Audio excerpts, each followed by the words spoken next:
నాకైతే ఖాయంగా కనపడుతోంది. గవర్నమెంట్ వస్తుంది, చాలా బాగా వస్తుంది.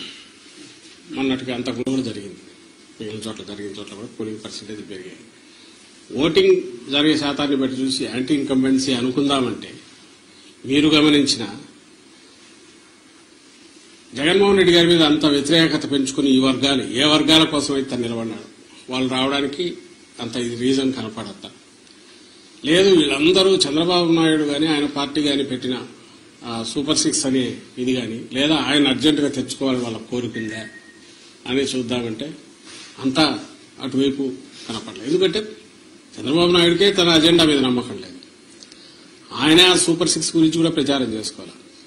ఆయన ఎంతసేపు ఉన్నా జగన్మోహన్ రెడ్డి గారి మీద వ్యక్తిగతంగా దాడులో లేదా వివేకానంద రెడ్డి హత్యను ఇంకా గొడ్డలు ఎనడము ఇంకోటి కుటుంబం దీన్ని వాళ్ళకి సంబంధించిన కుటుంబ సమస్యలను తీసుకొచ్చి పెట్టడము లేదు లాస్ట్ లో ల్యాండ్ టైటిలింగ్ యాక్ట్ అని ఇంకోటి తీసుకొచ్చి ఒక అర్థం లేని ఇది దేన్నైతే వాళ్ళు ఆ రోజు సపోర్ట్ చేశారు దేన్నైతే ఈ రోజు ఐ థింక్ నీతి ఆయోగ్ వాళ్ళ దాంట్లో కూడా ఉంది దాన్ని ఒక ఇష్యూ కింద చేసి ఆయన ఇచ్చిన హామీలే గట్టిగా చెప్పుకోలేని వచ్చాడు.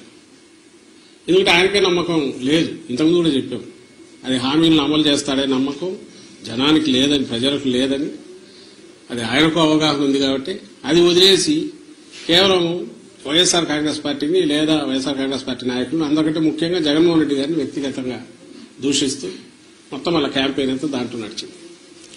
సో ఆ నేపథ్యంలో ప్రజలు ఆయన ఇచ్చిన హామీల మీద నమ్ముకొని వచ్చింటున్నారనడానికి అది కనపడట్లా. ఉంటే ఆయనే చెప్పేవాడు దాని గురించి, వాళ్ళు దాని గురించి మాట్లాడేవాడు. వేరే మా నాయకుడు ఆయన మొత్తం ఒకే థీమ్ మీద మీరు గమనిస్తే ఈ 5 ఏళ్ల పాటు తాను రాష్ట్ర అభివృద్ధికి సంక్షేమం ద్వారా లేదా మొత్తం డీసెంట్రలైజేషన్ ఆఫ్ పరిపాలన సుపరిపాలన అందించడం ద్వారా తాను ఏం చేశాడో ఇవే చెప్పాడు. ఇవి కంటిన్యూ కావాలా అనుకుంటే నన్ను దీవించండి అని అడిగాడు. ఈ థీమ్ బలంగా కంటిన్యూస్ జనంలోకి వెళ్తూ వచ్చింది. మేము ఎప్పుడు చెప్తుండేవాళ్ళం కదా 87% లబ్ధిదారులు ఏదో ఒక రూపంలో బెనిఫిట్ పొందిన వాళ్ళందరూ అవును ఇది నిజం అనుకున్నారు. కరెక్టే కదా, ఇది కంటిన్యూ అయితే మా బతుకుల్లో ఇంకా మెరుగైన మెలుపు వస్తుంది, మేలు మలుపు వస్తుంది, ఇంకా వెలుగు పెరుగుతుంది, కుటుంబం అభివృద్ధి జరుగుతుంది అని వాళ్ళు నమ్మారు. ఏదైతే హోప్ పెట్టుకున్నామో వాళ్ళు ఓన్ చేసుకున్నారు ఈరోజు. అది కనపడుతుంది. అంటే మా దాంట్లో ఇది క్రిస్టల్ క్లియర్ గా ఒక వ్యాలిడ్ రీజన్ కనపడుతుంది.